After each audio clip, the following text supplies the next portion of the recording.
Ayan na naman. Tumutunog na naman yung alarm. 8 oras. Sinigurado mo 8 buong oras kang natulog. Pero bakit ganon? Sa pagmulat mo ng mata, andyan yung bigat. Yung pagod na parang mas malala pa kesa kagabi. Ito ang misteryo na bumabalot sa umaga ng napakarami sa atin. Bakit kahit sapat na ang tulog, parang kulang pa rin ang pahinga? Ito mismo yung tanong sa isip mo habang pilit kang bumabangon para harapin ang isa na namang araw. Sa totoo lang, sa gitna ng traffic, ng mga deadline, ng mga responsibilidad, normal lang naman mapagod. Pero kung pagod nang bumubungad sa'yo pagkagising, aba, iba na yan. May mga salarin, may mga kumikilos nung hindi mo namamalayan. At ngayon, hahanapin natin sila. Isa-isa. So, simulan natin ang ating investigasyon sa unang oras pa lang ng iyong araw. Dahil alam mo ba kung paano mo ito sisimulan, yun mismo ang magdidikta ng lakas na baon mo para sa buong maghapon. Tara, silipin natin ang mga patibong sa umaga. Pamilyar ba sa'yo to? Gigising sa umaga at ang unang hahanapin, matamis na kape. Yung mga 3-in-1 na laging andyan o di kaya yung kape sa labas na sandamakmak ang sirup para lang magising daw. Akala natin ito yung ritual na nagbibigay buhay, pero ang totoo, isa itong matamis na panlilin lang. Dahil yung sarap at yung bigla ang sipa ng enerhiya na nararamdaman mo, ilusyon lang yan. Kasi yung asukal, parang isang mitsyang, mabilis maubos. Oo, biglang tataas ang blood sugar mo, bibigyan ka ng panandali ang sigla, pero ang kasunod, isang biglaan at brutal na pagbagsak. Ang resulta, bago pa man dumating ang tanghali, inaantok ka na, hirap ka na mag-focus, at sa katagalan, tumataas pa ang timbang mo. Yan ang mabigat na kapalit. Pero ito ang solusyon at napakasimple lang. Subukan mo, purong kape o tsaa. Kung hindi mo talaga kaya yung pait, isang patak lang ng honey o natural na pampatamis. Sa ganito kaliit na pagbabago, maniwala ka, makikita mo ang napakalaking pagkakaiba. Isang enerhiya na stable, isang isip na mas alerto, isang umaga na tunay na sayo.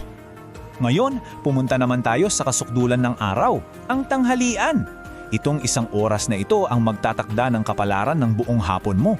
At dito madalas nagkakamali ang marami sa atin. Kasi sa sobrang busy, sa dami ng ginagawa, sino pa ba naman ang may oras magluto, di ba? Kaya ang bagsak, yung pinakamadali. Isang click lang online, isang tawag sa delivery, ang bilis na lunas para sa gutom. Ito ang tinatawag na bitag ng quick fix. Ang dali at ang sarap, no? Pero ulit, lahat may kapalit. Dahil yung mga pagkain yan na punong-puno ng alat at taba ay nagbibigay ng sobrang bigat na trabaho sa katawan mo. Lahat ng enerhiya mo na dapat sana para sa pag-iisip at pagtatrabaho, napupunta lahat sa pagtunaw ng kinain mo. Kaya anong paghamdam pagkatapos? Mabigat, inaantok at parang ayaw mo nang gumalaw? Ang solusyon, napakasimple lang din.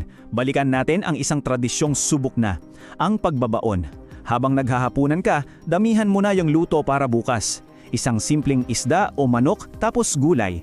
Hindi lang ito mas matipid, ito ay isang regalo para sa katawan mo. Isang tanghalian na magbibigay ng tunay na lakas, hindi ng bigat. Pero, hindi lang pagkain ang kalaban mo.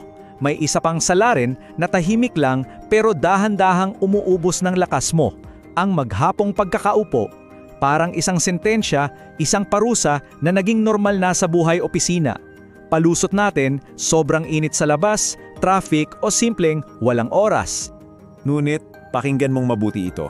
Hindi mo kailangan ng gym membership. Hindi mo kailangan ng mamahaling sapatos. Ang kailangan lang ng katawan mo ay gumalaw. Kahit isang simpleng 20 minutong paglalakad lang sa isang araw, ang epekto niyan sa enerhiya at mood mo, hindi mo aakalain. At paano mo yan gagawin? Simula mo sa malilit na bagay. Bumaba ka ng isang sakayan bago ang babaan mo at nakarin mo na lang pauwi. Sa opisina, sa mall, sa estasyon ng tren, kalimutan mo muna yung elevator at escalator. Piliin mo ang hagdanan. Ang maliliit na kilos na to kapag tinagsama-sama ay nagiging isang revolusyon ng enerhiya sa katawan mo. At kapag lumubog na ang araw, huwag kang maging kampante. Dahil sa oras na akala mo tapos na ang laban, doon palang nagsisimulang kumilos ang mga magnanakaw ng enerhiya, ang mga nakatagong panganib ng gabi. Sigurado ako, pamilyar na pamilyar ka sa eksenang ito. Nakahiga ka na sa kama, pero yung isip mo gising na gising pa, at yung mga daliri mo walang tigil sa pag-scroll. Social media, balita, videos. Yung artificial na liwanag mula sa screen mo, yan ang huling nakikita mo bago matulog. At ito na marahil ang pinakamalaking pagkakamali sa lahat. Kasi yung liwanag na yan, ang tawag dyan ay blue light. At ito ay isang traidor sa iyong pahinga. Niluloko nito ang utak mo para isipin na umaga pa lang. Pinipigilan nito ang pag-produce ng melatonin. Yan yung hormone na kailangan mo para makatulog. Kaya kahit pagod na pagod ka, yung isip mo hindi mapakali. At kahit makatulog ka man, hindi ito yung mahimbing na tulog. Ninanakaw nito ang kalidad ng pahinga mo. Ang solusyon dito ay nangangailangan ng disiplina. Una, magtakda ka ng regular na oras ng pagtulog. At itong pinakamahalaga, 1 oras bagong oras na yon, patay ang lahat ng screens. Cellphone, TV, laptop, lahat. Magbasa ka ng libro, makipagkwentuhan ka, o simpleng magnilay-nilay.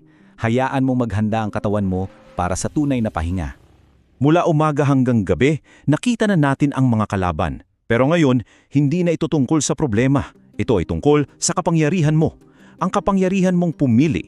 Ang landas tungo sa pangmatagalang lakas ay hindi nagsisimula sa isang malaking revolusyon. Nagsisimula ito sa isang simpleng desisyon mo. Ngayon, gusto kong huminto ka sandali. Tumingin ka sa sarili mo. Yung matamis na kape, yung take-out na panangalian, yung maghapong pag-upo, yung walang katapusang pag-scroll sa gabi. Alin sa mga multong ito ang palaging kasama mo? Alin sa mga ito ang kwento ng buhay mo? Maging tapat ka sa sarili mo. At heto ang pinakamahalagang mensahe ng lahat ng ito. Huwag na huwag mong isipin na kailangan mong baguhin ang lahat ng sabay-sabay. Dahil imposible yan. Ang kailangan mo lang gawin ay pumili ng isa. Isa lang. Kasi hindi naman ito isang paligsahan. Walang nanonood sa'yo. Walang nagmamadali. Hindi mo kailangan maging perpekto pagdating ng bukas. Ang pinakamahalaga sa lahat ay magsimula ka. Kahit sa isang maliit na hakbang lang. Tingnan mo to. Ang isang simpleng desisyon na magbaon ka bukas, hindi lang yan tungkol sa pagkain. Isa yang deklarasyon. Isang malakas na pahayag na nagsasabing, mula ngayon, ako na ang may kontrol. Ito ang simula ng pagbawi mo sa sarili mong enerhiya. Isang maliit na gawa na may dalang napakalaking pag-asa. So, heto ang mga pagpipilian para sa iyong unang hakbang. Pumili ka ng isa? Sa linggong ito, bawasan mo lang ng 1 beses yung matamis mong kape. O kaya, kahit 1 araw lang, subukan mong magbaon. 1 beses lang, gamitin mo ang hagdan imbes na elevator. O ngayong gabi, ilayo mo yung cellphone mo. 15 minuto lang na mas maaga kaysa dati. Kaya mo yan. 1 lang.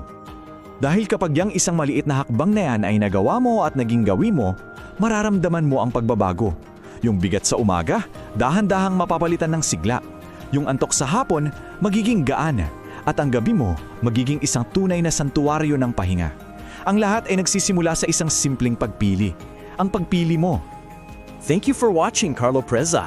Don't forget to like, share, and subscribe for more practical health tips. Stay informed, stay healthy.